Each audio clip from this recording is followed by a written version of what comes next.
Bajaj housing finance इस IPO से related allotment के बाद आपको अलॉटमेंट मिला तो भी क्या करना है, अलॉटमेंट नहीं मिला तो भी क्या करना है, लिस्टिंग होने के बाद क्या स्टॉक को आपको खरीदना चाहिए, अलॉटमेंट में जो लिस्टिंग गेन हो रहा है उसे कितना बुक करना चाहिए या लॉन्ग टर्म के लिए रखना चाहिए, कैसे स्विंग ट्रेड प्लान करना चाहिए, अब उसका बिजनेस स्ट्रेटजी क्या है, आगे इसका फ्यूचर क्या हो सकता है, अभी की वैल्यूएशन इसकी क्या कह रही है, ग्रे मार्केट प्राइस से लेकर हर चीज़ की छोटी छोटी बारीकी इस पूरे वीडियो में आपको बताएंगे। बिना स्किप किए आपको बस इस वीडियो को पूरा देखना है।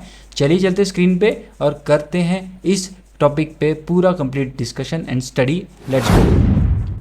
सबसे पहले इसकी पेरेंटल कंपनी जो बजाज फाइनेंस और बजाज फिनसर्व है, इनके चार्ट परफॉर्मेंसेस और इनके सेक्टोरियल परफॉर्मेंसेस पे ट्रैक करते हैं कि चार्ट्स इनके क्या कह रहे हैं। जब से बजाज हाउसिंग फाइनेंस के आईपीओ की न्यूज़ आई है, ये सारे चार्ट्स अपने 3 साल का ब्रेकआउट देने के लिए शुरू हो गए हैं।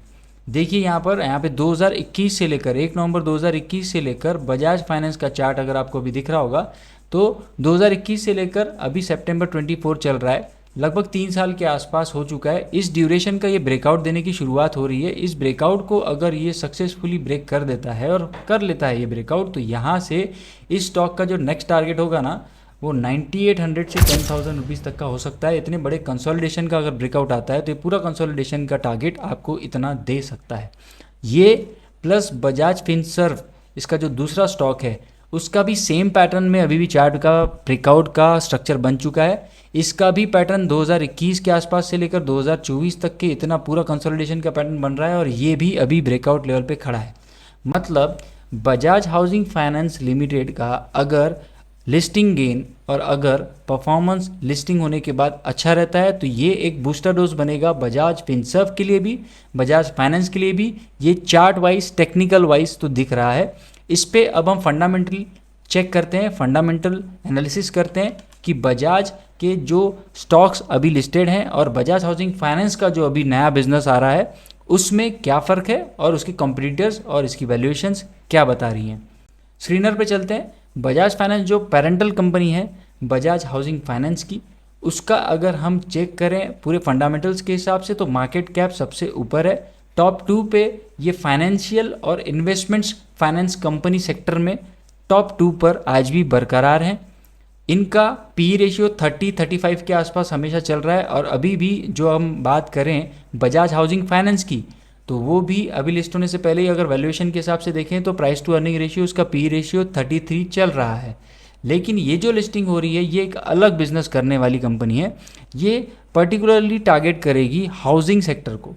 बजाज फाइनेंस अभी तक के आपने देखा होगा कंज्यूमर ड्यूरेबल्स, मोबाइल्स, इलेक्ट्रॉनिक्स और टीवी, फ्रिज, ये होम अप्लायंसेस को फाइनेंस करने वाली एक कंपनी है, इन्वेस्टमेंट करने वाली कंपनी है। उसमें से ये बिजनेस अभी रूट होकर अलग होगा। कोर बिजनेस अभी ये जो बजाज हाउसिंग फाइनेंस का रहेगा वो रहेगा हाउसिंग फाइनेंस करने का। उसके कॉम्पिटिटर्स काफ़ी अलग हैं अदर देन बजाज फाइनेंस और बजाज फिनसर्व के।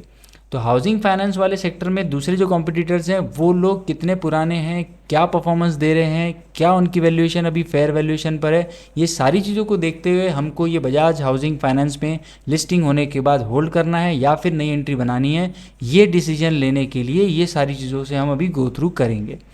बजाज हाउसिंग फाइनेंस का जो पी रेशियो है वो 33.66 पे अभी लिस्ट होने से पहले पी इसका इतना चल रहा है।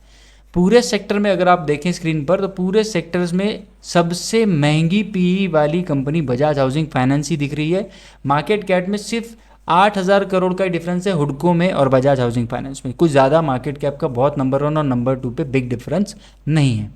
फिर भी पीई के अकॉर्डिंगली काफ़ी महंगी पीई के साथ बजाज हाउसिंग फाइनेंस है।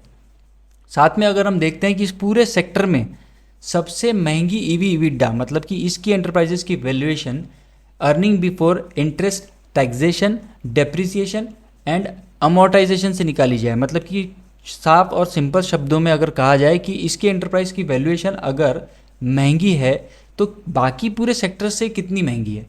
पूरे के पूरे जो इस सेक्टर में ट्रेड करने वाले लिस्टेड स्टॉक्स हैं उसमें मैक्सिमम ईवी इबिडा इसी बजाज हाउसिंग फाइनेंस का अभी है, जो लिस्ट भी नहीं हुआ वो है 1919। मिनिमम ईवी इबिडा इस पूरे सेक्टर में 11.69 के साथ LIC हाउसिंग फाइनेंस का है, जिसका पीई रेशियो भी 8.15 से मिनिमम है।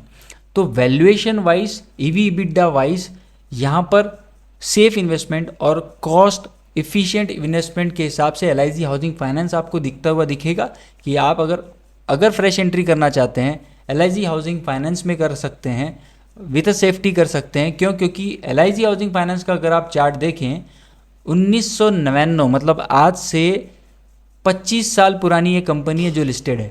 1999 से चार्ट ट्रेडिंग व्यू पे अवेलेबल है, तब से लेकर लिस्टेड कंपनी है। अभी भी इसका लेटेस्ट स्विंग अगर आप देखना चाहें तो अगर मैं सिर्फ इसके लाइफ टाइम हाई तक के भी अगर चलूँ तो 16% का अभी भी इसमें पोटेंशियल साफ अभी मूव आते हुए दिख रहा है।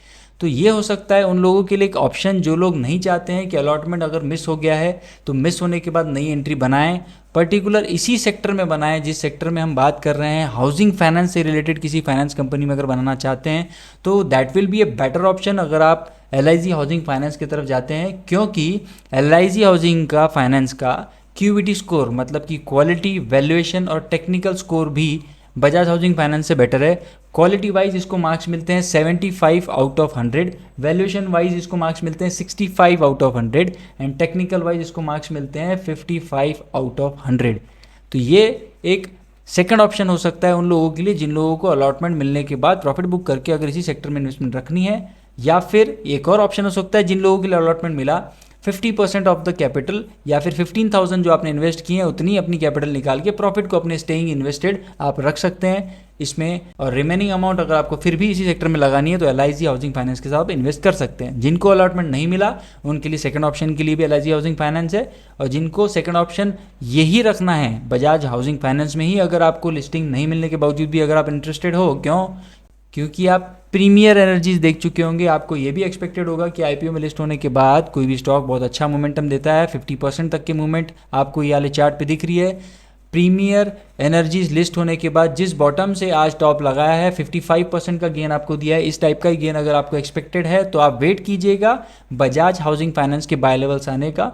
प्रॉफिट बुकिंग सबसे पहले होगी, जिन लोगों को सिर्फ लिस्टिंग गेन चाहिए होगा वो प्रॉफिट बुक करेंगे। उसके बाद जैसे ही चार्ट बाउंस होने को दिखेगा तब आप अपनी छोटी सी इन्वेस्टमेंट के साथ इसमें एंट्री करना शुरू कर सकते हैं। दोनों ऑप्शंस आपके सामने खुले हैं। अगर आप सिर्फ बजाज हाउसिंग फाइनेंस में इन्वेस्ट करना चाहते हैं तो बाय लेवल्स पे वेट कीजिए। अगर आपके पास अलॉटमेंट है तो अपनी 15,000 की कैपिटल जो आपने लगाई थी IPO में उसको आप फ्री कीजिए। और अगर आप चाहते हैं कि आपकी इन्वेस्टमेंट और सेफ और किसी अल्टरनेट ऑप्शन में भी उस सेक्टर में लग जाए तो LIC housing finance will be a better option for you. तो आपकी मानसिकता किस हिसाब की है, किस प्रकार की है, कमेंट सेक्शन में अपनी राय जरूर दीजिएगा। ऐसे इन्फॉर्मेशन वीडियोस मैं आपके लिए लाते रहूँगा। इसके लिए आप लाइक, शेयर, सब्सक्राइब करके चैनल पर बने रहिएगा। Thank you so much for watching the video. मिलते हैं नेक्स्ट वीडियो में। Till then take care, bye bye.